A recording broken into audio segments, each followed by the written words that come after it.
Injuries are annoying, aren't they? You're feeling good, training's going well, and then bang! You'll just go over your ankle or pull something stupidly small that suddenly feels massive. And your brain does what everyone does: panic. You start thinking, that's it. All my progress is gone, and I'll be starting again from scratch. I've been there, unfortunately, more than once. Broken leg, a few broken noses, and right now, as I'm currently recording this, I've just done the ligaments in my ankle playing football. And honestly, there's no wonder my family wants me retired from the sport. So, this isn't just theory, guys. This is coming from a guy who unfortunately has had a lot of experience. Welcome to the MH Performance, guys. I'm your host, Miles Harrison, and today we're going to be talking about how to train around injuries. Not ignore them, not just pass through them, but train around them. Because the truth is, guys, doing nothing is usually the worst thing you can do. There's a famous principle in rehab called use it or lose it. Now, that doesn't mean that you go and load up a barbell the day after you rolled your ankle, but it does mean that you find what you can do instead of focusing on the things that you can't do. It massively depends on the injury, of course, but most people stop completely when they get injured. No gym, no movement, no pan. They think rest will fix everything, but the longer you wait, the more unfit you become, and the harder it becomes when you train again. You go through something that we call deconditioning, which means that your body can't handle what it could before, and your confidence, well, that's the first thing that goes. Muscles and joints don't like to be ideal. They like being used. So the goal after injury isn't to do nothing. It's to do something that keeps the system ticking over. When I broke my leg, I made that mistake. At first, I just rested, waited, and when I finally started training again, I realised I haven't just lost the strength in that leg, I lost it everywhere. Saying that, you should have seen the calf when it came out of the cast. It was like a toothpick. It was basically a straight line. So, yeah, nothing really has changed over there from usual, but getting back to what I was saying, your body adapts to what it gives it. If you give it nothing, it will adapt to that too. Here's where people overthink it. They feel a bit of an ache and assume that they're doing damage or something bad. But pain and damage aren't the same thing. Pain is very complex, meaning that it doesn't always mean bad.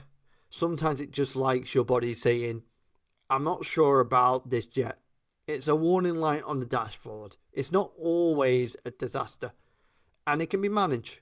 It's knowing when to push and when to draw back. An ache or a mild stiffness, that's probably fine. A sharp pain now, that's where you need to stop or adapt the movement. Rehab is about finding that line and staying just below it. You want to challenge yourself to build confidence, but not so much that your body goes into panic mode. Now, the important part, how can we approach it? I like to think of it in 4 stages. It's the same framework from a course that I learned from Prescript. So this is their approach that I've kind of turned to me. Number 1, passive. If we can't move into that position ourselves, can we do something that can get us into that position passively? So let's say you've pulled your quad and you can't get into that stretch position where the knee is in line with your hip. We can look at doing a half kneeling landmine press. You're not actively holding that stretch position, but we can still expose that quad to that lengthened position. Number 2, assisted. Using some sort of support so you can move without pain, like an assisted split squat. Holding onto a stick or a dowel to help you move into ranges. This stage is about reminding your body what movement feels like and reintroduces those ranges. Number 3, active. This is something of a bodyweight movement. So if we're using the quad example again, this will be a bodyweight split squat. You move under your own control, no help. The goal here is to build coordination and stability, getting your body to trust itself again. And then last but not least, guys, number 4, active resisted. So Once things start feeling good, you slowly bring load back into it. Tempo work, light resistance, partial ranges. It's about quality and control and not smashing those PBs. You can't skip steps. Progressing through and backwards this process can allow us to bounce back from injuries quicker and even better still allow us to push overall progress further. So, how can we train what we can?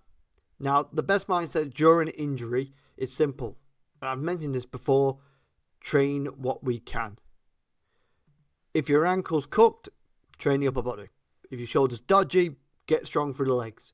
Work on your mobility, nutrition, or recovery. There's always something you can do to improve. Even if it's one area that's injured, you can still train the other side. And in a weird way, it actually helps the injured side recover quickly.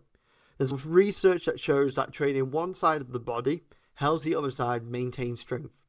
They call it the cross-educational effect. In simple terms, your brain doesn't work one limb at a time. If you're training the right leg, your nervous system still keeps that left leg switch on. So, if you have hurt one ankle like myself, train the other leg.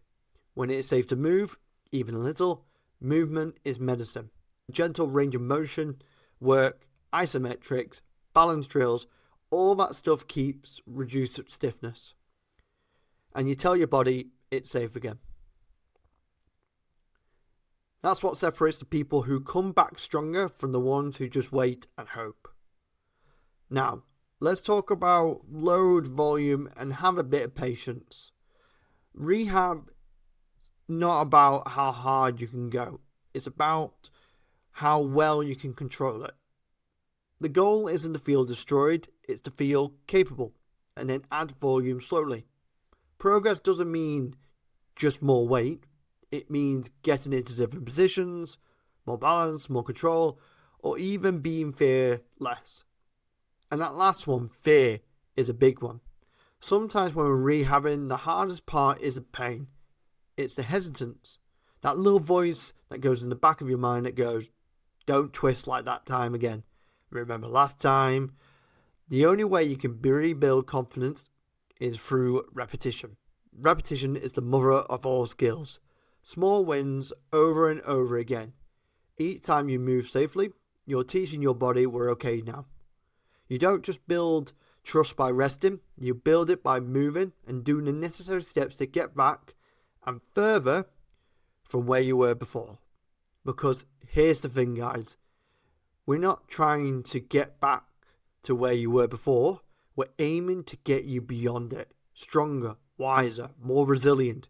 Because every injury is a lesson if you let it to be one. So, here's the takeaway there, guys. Injury isn't the end. It's just a new challenge, a lesson, and an opportunity to grow. Train around your injuries, not through it. Use what still works. Rebuild what doesn't. And stay consistent. The longer you move, the faster you'll perform again. Because doing nothing doesn't protect you. Hope you guys enjoyed this episode of the MH Performance Podcast. If you know someone who is injured like myself, maybe share this episode with them. So, I'll leave you guys with this one. Until next time, guys, keep training, and as always, improve your performance.